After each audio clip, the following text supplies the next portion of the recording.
நாளாக ஜீவ வார்த்தையில் வேரூன்றுவோம். மகிழ்ச்சியான குடும்பம் என்ற தலைப்பில் லூக்கா 15ஆம் அதிகாரம் 32ஆம் வசனத்தின் பின்பகுதியை பார்ப்போம். நாம் சந்தோஷப்பட்டு மகிழ்ச்சியாய் இருக்க வேண்டும் என்று சொன்னான் என்றார். ஒரு வீடு மகிழ்ச்சியான குடும்பமாக இருக்க வேண்டும் என்றால் அங்கே தேவைப்படுகிறவைகள் என்ன என்பதை குறித்து லூக்கா 15ஆம் அதிகாரத்திலே இயேசு சொன்ன 2 குமாரரின் ஓமையில் இருந்து நம்மால் கற்றுக்கொள்ள முடிகிறது. முதலாவது, அன்பு கொண்ட உள்ளம் தேவை. தவறு செய்து திரும்பி வருகின்ற குமாரனை அன்போடு அந்த தகப்பன் மன்னித்து அவனை ஏற்றுக்கொள்ளுகின்ற அந்த இருதயம் இயேசு கிறிஸ்துவினுடைய இருதயத்தை நமக்கு வெளிப்படுத்துகிறது. ஒரு குடும்பம் மகிழ்ச்சியாக இருக்க வேண்டும் என்றால் அங்கே வாழுகின்ற எல்லோருடைய இருதயத்திலும் இவ்வாறு மன்னித்து மறந்து ஏற்றுக்கொள்ளுகின்ற அன்புள்ள இருதயம் வேண்டும் என்பதுதான் தேவன் எதிர்பார்க்கின்ற காரியம். இங்கே அன்பு பூரணப்படும் பொழுது அந்த குடும்பத்திலே மகிழ்ச்சி இருக்கும். இரண்டாவதாக, ஒவ்வொரு நகர்விலும் பெருகி இருக்கும் தேவனுடைய கிருபையை உணர்ந்து பார்க்கின்ற இருதயம் உள்ளவர்களாக ஒவ்வொரு நபர்களும் இருக்கும் பொழுது அங்கே நன்றி பலிகளும் துதி பலிகளும் பெருகி இருக்கும்.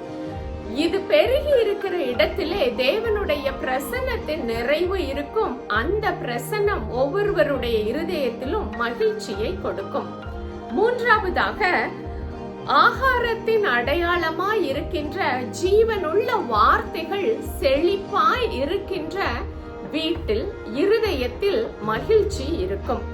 அங்கே தேவன் வாசம் செய்வதினாலே அங்கே இருதயங்களிலே மகிழ்ச்சி பூரணமாய் இருக்க முடியும்.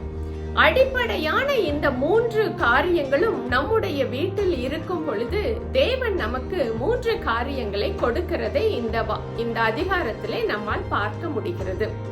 முதலாவதாக, அவருடைய நீதியின் உயர்தரமான அழகிய ஆடையை நமக்கு தரித்து நம்மை அலங்கரிக்கின்ற தேவனாக அவர் இருக்கின்றார்.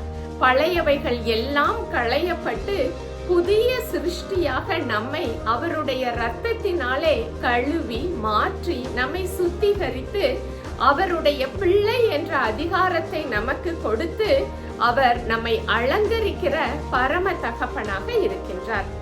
இரண்டாவதாக, தேவனுடைய அதிகாரத்தை வெளிப்படுத்தும் மோதிரத்தை நமக்கு அணிவிக்கிறார் என்பது ஏதேன் தோட்டத்திலே இழந்து போன நம்முடைய அதிகாரத்தை திரும்பவும் கல்வாரியின் மூலமாக நமக்கு சம்பாதித்து கொடுத்திருப்பதினால் சகலத்தையும் ஆண்டு கொள்ளுங்கள் என்ற அதிகாரத்தை அவர் மீண்டும் நமக்கு கொடுக்கின்றவராய் இருக்கின்றார்.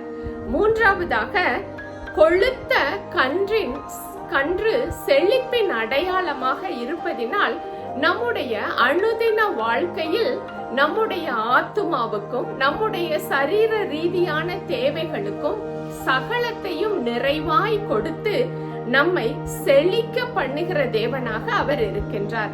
நாம் அவருடைய பிள்ளைகள் என்பதை உலகிற்கு அடையாளம் காட்டுவதற்காக நம்மை செழிக்க பண்ணி அலங்கரிக்கிற தேவனாக அவர் இருக்கின்றார். இவ்வாறு நாம் தேவனிடத்திலிருந்து பெற்றுக்கொள்கின்ற ஆசீர்வாதங்கள் எல்லாமே நம்முடைய வாழ்க்கையிலே வேதம் சொல்லுகிறபடி அது வேதனையை கூட்டாத ஆசீர்வாதமாக இருக்கிறது. அதனால் நம்முடைய குடும்பம் தேவனோடும் தேவனுக்குள்ளும் வளரும் பொழுது அந்த குடும்பத்திலே சந்தோஷம் இருக்கின்றது. தேவன் விரும்புகிறபடி நாம் தேவனுக்கு முதலிடம் கொடுத்து அவர் எதிர்பார்க்கின்ற எல்லாவற்றையும் நம்முடைய வாழ்க்கையிலே நாம் செய்யும் பொழுது தேவனுடைய நிறைவான ஆசீர்வாதத்தினாலே நம்முடைய குடும்பம் மகிழ்ச்சியான குடும்பமாக இருக்க முடியும். இந்த கிருபையை கர்த்தர் நம் ஒவ்வொருவருக்கும் தருவாராக.